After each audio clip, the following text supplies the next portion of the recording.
Tan Sri Mahyudin yang menandatangani perjanjian, iaitu Tun Mahathir sebagai Perdana Menteri. Yang lain-lain yang tak tanda tangan itu saya taklah berasa kesal sangat. Tapi Tan Sri Mahyudin Yassin yang menandatangani perjanjian, kenapa dia boleh engkar perjanjian yang dia tanda tangani? Sedangkan Perdana Menteri ialah Tun Mahathir. Anwar belum jadi Perdana Menteri. Sekarang ini mereka sebahagian daripada keadilan dan sebahagian daripada Bersatu menolak Tun Mahathir sebagai Perdana Menteri.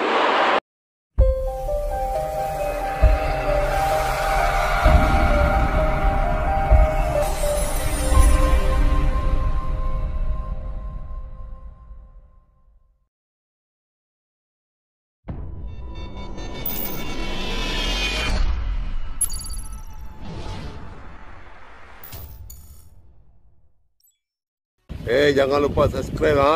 Ingat ha, subscribe ha.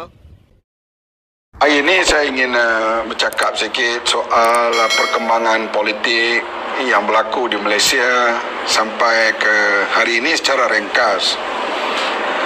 Okay. Semua kita tahu sebelum dan selepas merdeka, Malaysia menerima Melaya, kemudian Malaysia menerima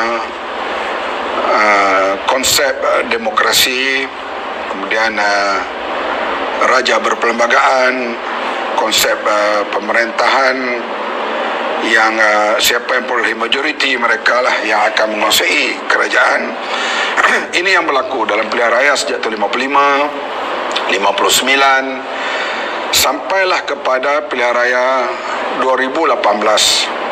Tiga buah parti yang membentuk Pakatan Harapan, iaitu parti yang paling senior DAP, yang kedua parti yang agak besar Parti Keadilan, dan Amanah Pendatang Baru. Tiga parti ini membentuk sebuah coalition yang dipanggil Pakatan Harapan. Menjelang pilihan raya, perpecahan daripada UMNO dalam berbagai isu, terutamanya isu kleptokrasi dan 1MDB, di mana berlaku pemecatan terhadap timbalan Presiden UMNO Tan Sri Mahyudin Yassin. Begitulah juga tindakan kepada Datuk Seri Shafie Apdal dan juga Mukhrim Mahathir. Peranan yang dimainkan oleh Tun Dr. Mahathir dan rangkaian mereka ini, lahirlah parti Bersatu.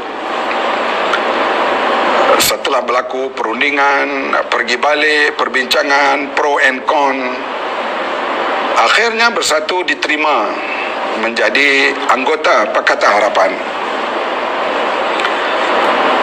Dalam Pakatan Harapan, kita membuat jelajah di seluruh negara. Tun Mahathir, Tan Sri Mahyudin Yassin, Mukhrim Mahathir, lain-lain pimpinan yang banyak. Mereka begitu keras mendedahkan soal rasuah dan penyelewengan, terutama Tun Mahathir.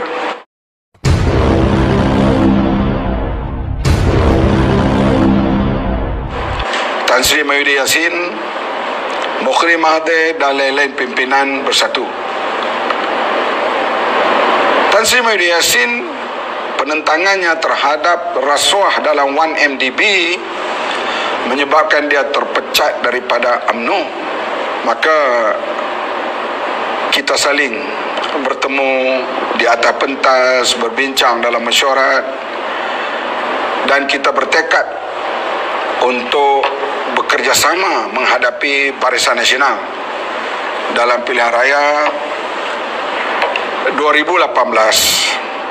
Yang paling sukar kita hadapi ialah soal pembahagian kerusi. Ini memanglah semua parti mengatakan mereka layak bertanding di satu tempat. Akhirnya setelah berempah pulas begitu lama, kalau pihak amanah sama ada Khalid Samad, Dr. Hatta Ramli, Dr. Zul bersama dengan rakan-rakan mereka daripada parti-parti dalam Pakatan Harapan, Akhirnya keputusan dicapai pada 6 Januari pembagian kursi. Semua dalam Pakatan Harapan berasa gembira. Diikuti dengan convention Pakatan Harapan pada 7 Januari. Maka dalam convention itu disiharkan satu peristiwa yang paling besar, iaitu pertama kali pihak pembangkang sebelum pilihan raya menamakan pakatan mereka jikalau Pakatan Harapan mengambil alih. Siapa yang memimpin? Diumumkan Perdana Menteri Tun Dr. Mahathir Mohamad. Timbalan Perdana Menteri Datuk Seri Wan Azizah. Perdana Menteri selepas itu yang ke-8 ialah Datuk Seri Anwar Ibrahim. Mantap. Perjanjian itu ditandatangani oleh Datuk Seri Wan Azizah, Tan Sri Mahyudin Yassin, saya Presiden Amanah, dan Tan Kok Wai DAP. Ini adalah satu peristiwa sejarah di Malaysia. Bagi saya, sebarang bentuk perjanjian itulah yang perlu kita patuh dan hormati. Apabila kita berjaya mencapai kemenangan, perjanjian itu dilaksanakan. Tun Mahathir, walaupun kursinya sedikit, hanya 13, dia dilantik menjadi Perdana Menteri.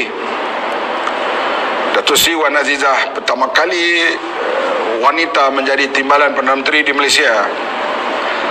Dan Anwar baru dibebaskan, baru berada di luar.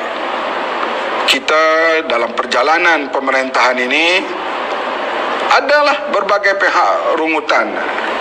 Daripada Amanah ada rungutan, daripada DAP ada rungutan, daripada Keadilan ada rungutan, ada pandangan pemuda, ada pandangan ahli parlimen, ada pandangan berbagai pihak daripada berbagai parti.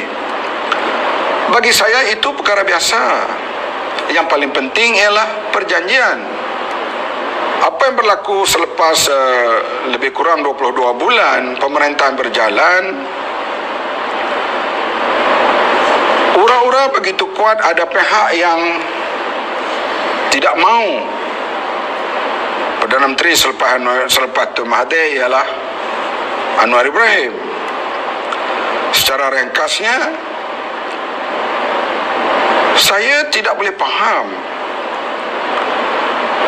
Kalau isu mereka tak nak Anwar Ibrahim, kenapa tolak Tun Mahathir juga? Sehingga berlaku yang kita tahu, mesyuarat-mesyuarat terakhir sebelum bertukar kerajaan, Tan Sri Mahyudin yang menandatangani perjanjian, iaitu Tun Mahathir sebagai Perdana Menteri. Yang lain-lain yang tak tanda tangan itu saya taklah berasa kesal sangat. Tapi Tan Sri Mahyudin Yassin yang menandatangani perjanjian, kenapa dia boleh engkar perjanjian yang dia tanda tangani? Sedangkan Perdana Menteri ialah Tun Mahathir. Anwar belum jadi Perdana Menteri. Sekarang ini mereka sebahagian daripada Keadilan dan sebahagian daripada Bersatu menolak Tun Mahathir sebagai Perdana Menteri.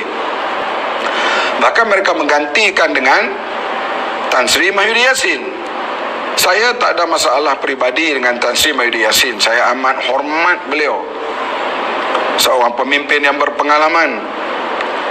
Semasa jelajah harapan, saya sendiri bersama rakan-rakan pergi juga ke Pagoh, bersama-sama berkempen dan menceritakan kewibawaan Tan Sri Mahyudin Yassin. Walaupun hilang jawatan, sanggup dipecat kerana menentang rasuah dan penyelewengan, terutama dalam YNDB dan kerajaan kleptokrasi. Kadang-kalanya ada perkara-perkara yang saya tidak faham yang dibincangkan dalam mesyuarat kabinet. Saya berbisik dan bertanya Tan Sri Mahyudin Yassin, dan beliau tanpa kedekut memberi penjelasan kepada saya. Maklumlah, dalam kabinet kita baru, junior. Kita menghormati orang yang lama dan banyak pengalaman. Saya tak sangka sama sekali orang yang baik seperti ini akhirnya boleh menolak ketuanya sendiri, iaitu Tun Mahathir, untuk mengambil alih jawatan Perdana Menteri. Inilah perkembangan politik yang saya kadang-kalanya rasa keliru dan kurang faham. Perjanjian boleh dibuat sebegitu rupa, orang yang tanda tangani perjanjian Pakatan Harapan boleh menidakkan ataupun melanggar perjanjian itu. Saya bimbang perkembangan ini tidak menyuburkan demokrasi di Malaysia. Sebab gerakan ahli-ahli parlimen ke sana kemari boleh merubah kerajaan. Sekarang telah berubah kerajaan Malaysia, berubah kerajaan di Melaka, di Johor, di Perak, di Kedah tanpa melalui pilihan raya. Kalau kita tidak suburkan semula demokrasi ini, rakyat akan kecewa.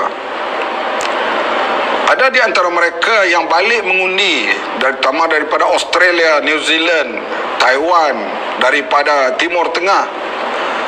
Ada yang balik pada waktu pagi mengundi dan malamnya terbang semula ke tempat mereka bekerja, semata-mata untuk mengundi calon atau parti yang mereka sokong. Kebanyakannya yang berada di luar ini balik mengundi, majoritinya kita dapati mengundi Pakatan Harapan. Dan sekarang mereka dikecewakan.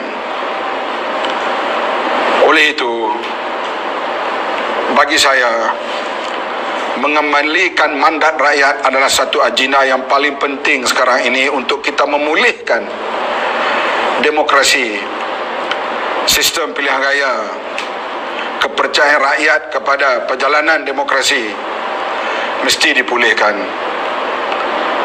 Pengkhianatan yang berlaku terhadap Tun Mahathir dan terhadap Datuk Seri Anwar Ibrahim, dan kalau dibiarkan akan berlaku pengkhianatan-pengkhianatan yang lain pada masa yang akan datang. Kita kembali kepada mandat rakyat. Usaha ini perlu terus dijalankan karena rakyat memilih Pakatan Harapan. Tunggulah pilihan raya akan datang. Sama ada rakyat nak pilih Pakatan Harapan atau tolak Pakatan Nasional, itu adalah hak mereka.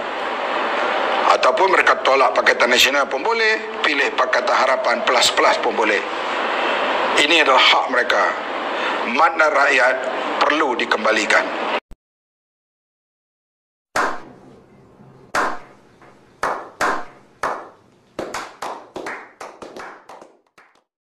Jangan lupa subscribe, ingat subscribe.